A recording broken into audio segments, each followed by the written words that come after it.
Bienvenue à tous dans cette vidéo un peu spéciale puisque je vais peindre un Death Guard Fated Bloat Drone de la boîte de Warhammer V8. Donc merci encore à la WAC Taverne pour son soutien. Merci à tous mes patrons qui me supportent sur Patreon.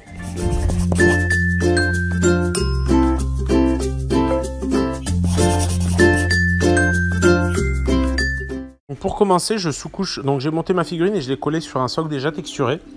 Il y a une vidéo où je montre comment je fais cela et j'ai sous-couché avec du plate mail métal de la gamme Army Painter. C'est une sous-couche que vous pourrez retrouver sur le site Eden ou n'importe quel autre site. C'est très facile à trouver. Ensuite, j'attaque avec l'aéro et avec l'aéro, je commence à préombrer avec du terre de sienne toutes mes parties. Donc là, je vous montre qu'un rapide passage un peu partout et puis ensuite, on passera tout de suite sur la phase suivante où je serai passé plusieurs fois. Comme vous le voyez avec l'aéro, il y a d'autres tutoriels sur l'aéro, n'hésitez pas à aller les voir sur la chaîne Monde Art, parce que du coup je vous montre un peu comment je m'y prends.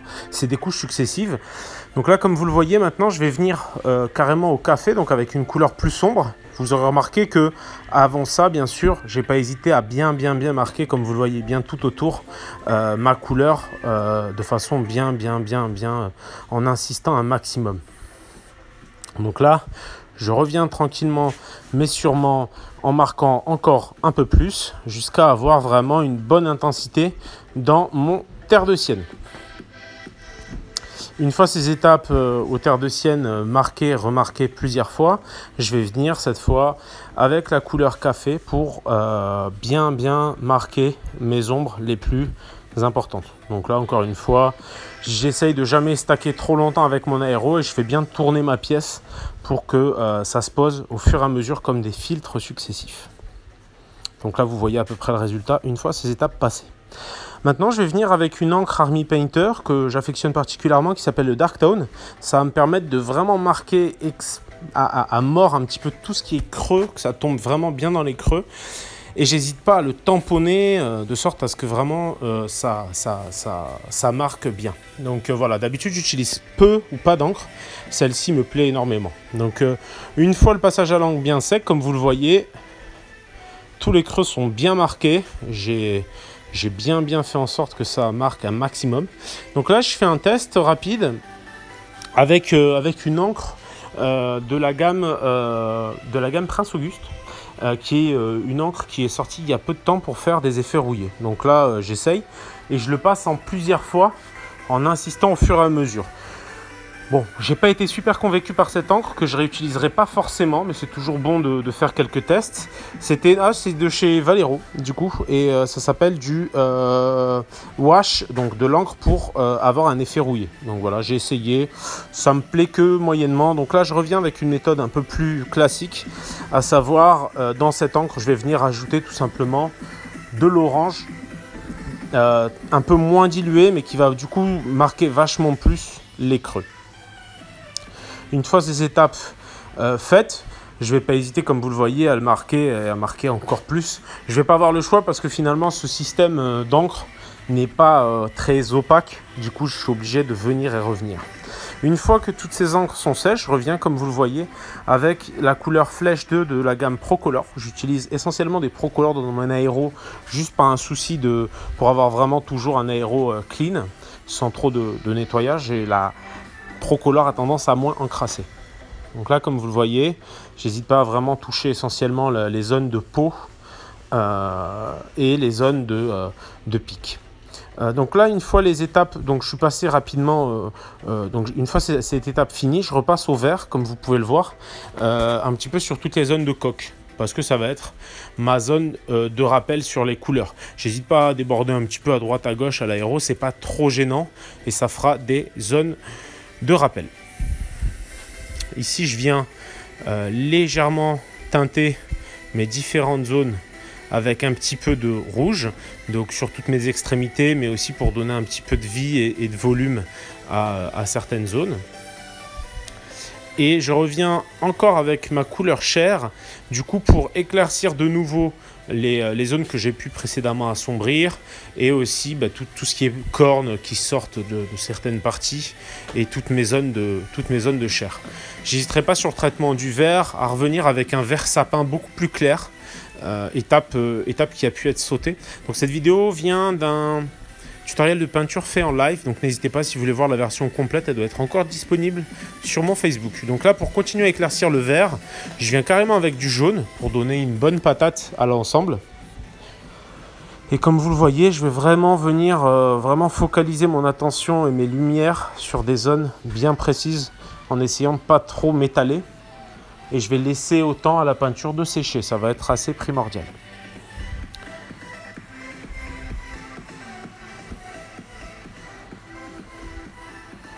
Là, je reviens tranquillement mais sûrement avec mon terre de sienne pour vraiment reprendre un petit peu toutes mes zones que je vais vouloir plus sombres, comme les pointes de mes cornes, mais aussi comme les zones d'usure finalement qui ont été touchées par d'autres étapes, comme ça peut souvent arriver avec l'aéro.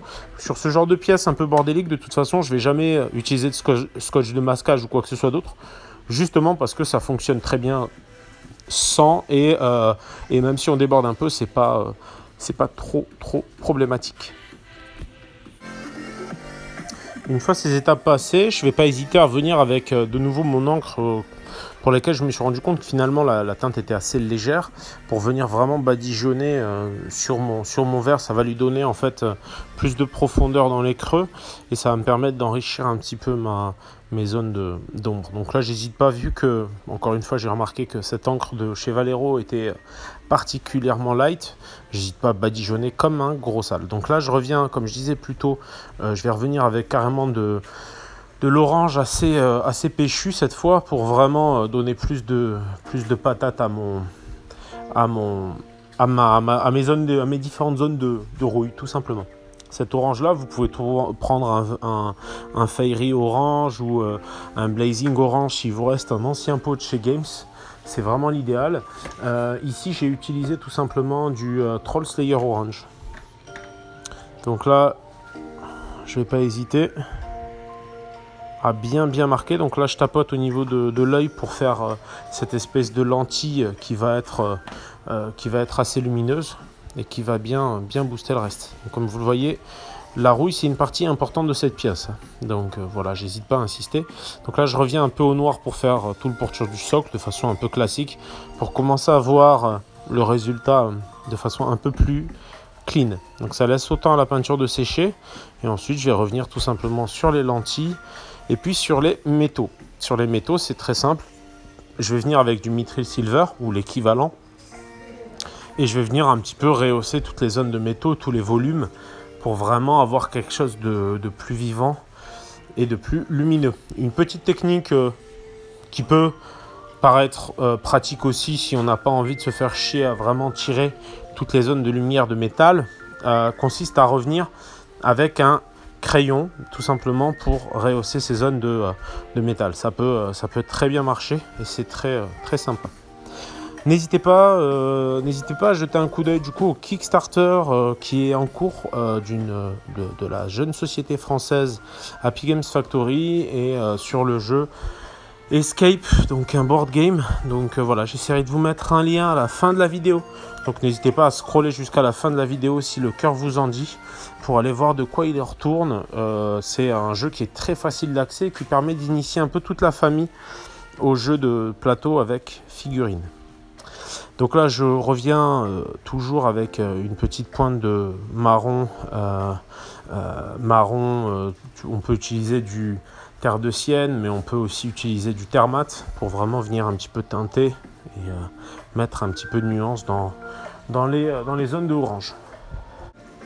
Ensuite je vais carrément revenir avec du rouge assez péchu, genre rouge sang, pour venir teinter en fait toutes mes zones un peu de transition entre ma chair et la mécanique, de sorte à donner vraiment cette impression d'espèce de chair irritée au niveau des zones de jonction avec des zones mécaniques. Donc là c'est important d'avoir un rouge très dilué mais quand même assez péchu, et on va procéder de la sorte en plusieurs fois, c'est à dire qu'on va bien marquer sur toutes ces zones là puis revenir plus tard de sorte à ce que ce soit encore plus intensément marqué.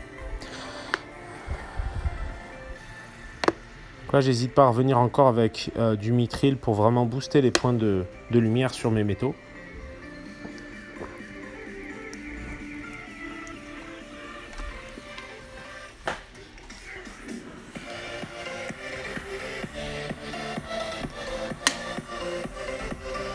Donc, comme vous le voyez là, la pièce commence vraiment à prendre forme, à avoir une belle, une couleur bien percutante. Donc là je viens avec du vert olive qui a été utilisé, vous pourrez voir sur les précédentes versions aussi. Ça me sert aussi de rappel par rapport aux différentes figurines qu'il y a dans cette boîte de base, de sorte à ce que vraiment le vert soit un peu commun, la pièce commune à toutes mes figurines. Vous aurez remarqué que la pièce, en fait, je ne l'ai pas du tout attaquée comme les autres Space Marine de Nurgle, tout simplement parce que sur cette pièce-ci, le vert n'est pas forcément omniprésent. Donc en fait, le vert ne va pas être la couleur principale et c'est pour ça que j'ai basé d'emblée en métallique. Donc là, je reviens sur un deuxième passage au rouge encore un peu plus dilué pour vraiment continuer de teinter ma pièce au niveau des couleurs, des différentes couleurs chères. Donc là ensuite je vais commencer à revenir avec l'ivoire pour mes dernières finalement touches de lumière un peu partout. Donc ça ne veut pas dire que je vais le faire en une fois, comme d'habitude, hein, je le répète. Ce que je vous montre c'est toujours des phases un peu accélérées, évidemment ça me prend plus de temps en réel. Mais voilà, le principe est là, c'est que vous me voyez passer de l'ivoire un peu partout sur toutes mes différentes surfaces.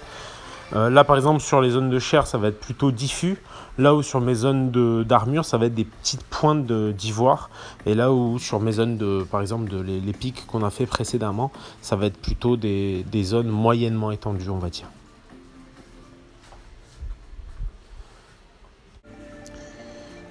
Donc voilà, vous pouvez voir à peu près là le résultat où j'en suis. C'est toujours, je fais toujours des petits tours de pièces comme ça quand je suis en train de peindre, pour me rendre compte là où je veux en fait booster un peu plus les contrastes et tout ça. Ici par exemple je vais revenir sur mes zones de vert, toujours avec mon vert olive, pas olive, donc vert olive de chez Valero, et du coup je vais pas hésiter à vraiment booster. De la même manière je vais venir avec un tout petit peu d'ivoire pour vraiment poser des points de lumière supplémentaires dans l'espèce de loupiote qui sert d'œil au Blight Drone. Donc pour rappel, ces figurines seront disponibles en vue à la WAC Taverne incessamment sous peu. Donc là je viens avec un petit peu de vert qui sera un vert en fait, un Scaly Green de l'époque, donc un vert carapace que je vais récupérer chez la gamme Games de chez Prince Auguste, et que je viens poser vraiment dans les zones de creux. Comme vous le voyez sur ces différentes étapes, je ne vais pas hésiter à bien me rapprocher parce que à ce niveau-là, ça devient vraiment, on est dans l'ordre du détail très fin. Donc j'hésite pas. Donc, je regère un petit peu mes transitions pour que ce soit clean, avec un petit peu de orange, pour vraiment avoir quelque chose des transitions bien propres au niveau de cette petite loupiote centrale.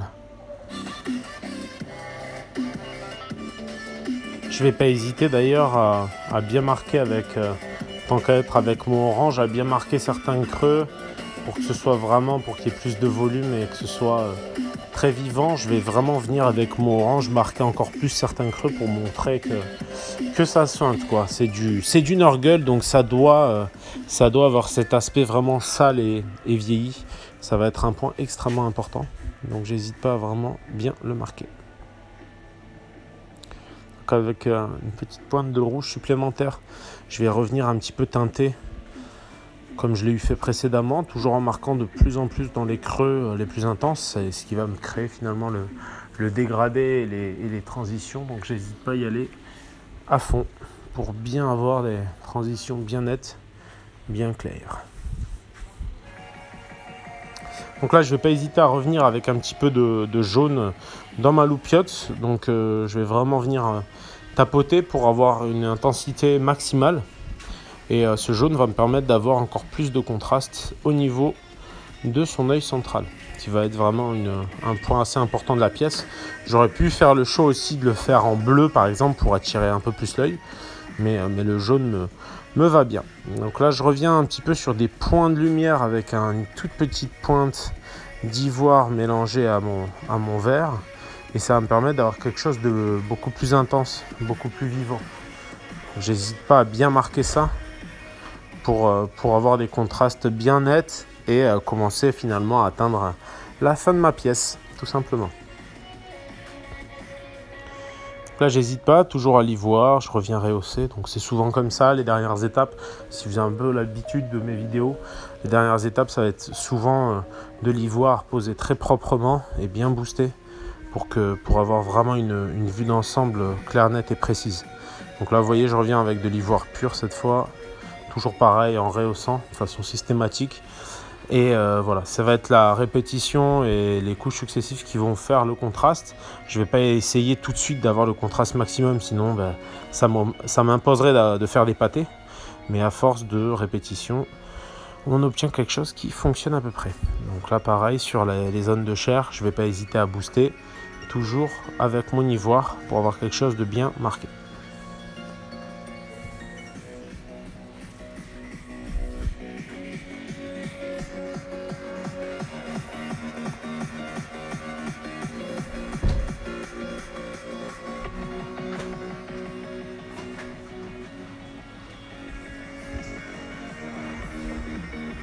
Donc je suis toujours à l'ivoire, je continue et je marque de façon successive ces zones de lumière pour vraiment que ce soit le plus net possible. J'ai commencé à créer une sensation de vert de gris dans certaines zones d'usure plutôt que de orange. Et pour ce faire, je vais venir avec finalement un vert carapace, un Scaly Green, qui va me permettre de faire un premier passage très dilué pour vraiment donner cette sensation que certaines zones sont très usées, corrodées, mais d'une façon différente. C'est-à-dire que du coup le vert de gris va se déposer plutôt sur du cuivre, là où finalement la rouille classique va se poser plutôt sur des métaux, je dirais ferreux, même si je ne suis pas sûr que ce soit parfaitement le terme, mais bon, l'idée est là en tout cas. Donc là, en fait, je vais revenir sur mon vert de gris, mais cette fois, je vais ajouter une petite pointe d'ivoire dans mon Scaly Green. Et je vais vraiment focaliser, localiser ces petits tapotis sur les zones de creux, autour des rivets, ce genre de choses-là. C'est ce qui va me permettre finalement de créer cette sensation d'usure de plus en plus marquée dans les creux. Donc une fois cette étape faite, je reviens quasiment avec beaucoup d'ivoire, je vais dire un bon paquet d'ivoire et un tout petit peu de verre carapace, pour venir faire mes dernières pointes d'usure. Je reviens un petit peu ici pour faire mes espèces de petits câbles en jaune et noir. Je reviens tout simplement avec de l'uniforme japonais qui va être assez couvrant pour vraiment passer sur ces petits câbles. Ça va me permettre d'avoir des surfaces bien nettes, bien délimitées. Ensuite, je vais passer un petit coup d'encre rapidement, sûrement et efficacement sur toutes mes zones de creux. Donc c'était du Flash Wash de chez Army Painter et ça me permet finalement d'écraser un petit peu certaines zones qui vont moins m'intéresser, on va dire. Donc toujours en préservant mes zones de lumière, ça me permet de mettre un peu plus de volume dans les zones et de leur donner encore un peu plus vie. J'hésite pas du coup à revenir avec du noir pour faire mes petits traits. Le but c'est pas forcément de les faire sur toute la zone, mais au moins d'avoir une certaine régularité. Donc on va tricher, hein, les traits seront évidemment pas parfaits, mais ça suffira à tromper l'œil. Je vais pas hésiter à revenir avec ma couleur chair d'origine pour venir encore un petit peu cleaner mes surfaces de dégradé. Et vraiment légèrement faire un filtre pour que mes petits coups de pinceau s'estompent. Sur une pièce de jeu comme celle-là, où je vais quand même passer quelques heures, j'hésite pas à faire des allers-retours comme ça aéro-pinceau, parce que ça me permet d'avoir des zones encore plus diffuses, avec un dégradé encore mieux fini et abouti. Ensuite, je reviens, comme je l'ai fait plusieurs fois jusqu'à présent, mais je pense que vous avez l'habitude maintenant, si vous suivez régulièrement mes vidéos. Sinon, je vous conseille de vous abonner. N'hésitez surtout pas à mettre un petit pouce bleu, ça m'aidera beaucoup par rapport au référencement. Et n'hésitez surtout pas à aller voir du côté de la chaîne des dingues de jeu, French Wargame Studio, qui propose des tutos de peinture en plus de ces parties de jeu. Donc voilà, n'hésitez surtout pas. Laissez-moi un petit commentaire comme à l'habitude, ça fait toujours plaisir. Donc là je vais revenir avec du Tamiya X27 qui est en fait un rouge très pâteux et avec un pinceau, donc là c'est du Army Painter de pas excellente qualité mais avec une pointe assez fine, et je vais venir vraiment déposer ces espèces de liquide visqueux qui ressemblent pas mal à du sang à les mettre dans tout ce qui est un petit peu bubon, plaie ouverte, tout ce qui va être un peu dégueulasse sur la pièce pour lui donner encore un peu plus de volume, parce que du coup on aura des zones très brillantes, des zones satinées et des zones mates, ce qui va créer encore plus de contraste et de vie sur la pièce et ce qui lui donnera son aspect fini et sympathique en fin de peinture. Donc là, comme vous le voyez, j'hésite pas quand même un petit peu à diluer, mais à en mettre aussi sur mes bords de tentacules pour donner cet aspect vraiment brillant. Chose que je fais aussi sur l'avant de l'œil, mais très très dilué, sinon ça aurait rendu tout mon dégradé quasiment insignifiant. Donc là, j'hésite pas à en ajouter aussi sur les zones qui font jonction sur les différentes piques pour donner encore plus de vie. Donc voilà, j'espère que ce tutoriel vous a plu. N'hésitez surtout pas, comme je le disais précédemment, à vous abonner à la chaîne, à me soutenir sur Patreon si l'envie vous dit, et à soutenir aussi toutes les petites créations françaises. Donc voilà, je vous remercie à tous et je vous dis à bientôt.